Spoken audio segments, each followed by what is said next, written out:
olmuşken ne acı ki son şarkım bu.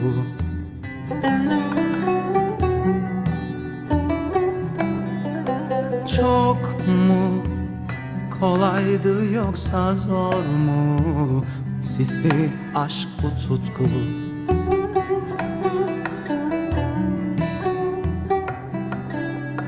Oldu hani olmazdı sondu, sende gitmek yoktu.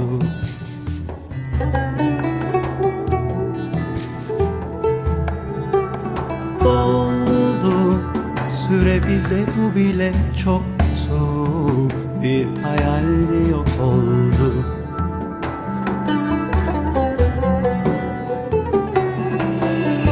Sus, doğru yalan ne fark eder, bak bir aşk başlamadan böyle biter. Kime kalır aşk? Ver geri seni sevdiğimi, bakma git daha ne söylemeli, yoksun artık bende, ne acı bitti gitti yetti. O günler bana yetti, çok da mutlu etti. Bildi bende yerin ah tekti, bir çocuk bende tükendi. Yeter demek yetmez ki bazen, içimde bir öykü ağızlarla biter. Güler yüzüme taktığım bir sen, içimdeki türkü dudaktan kalbe düşer. Yeter demek yetmez ki bazen,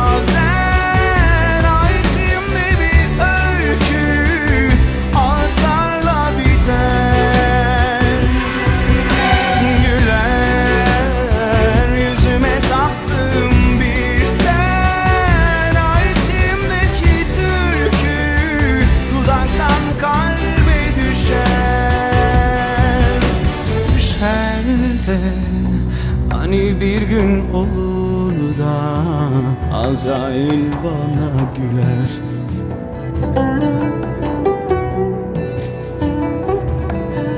Bir yerde hani bir gün olur da Azrail bana güler.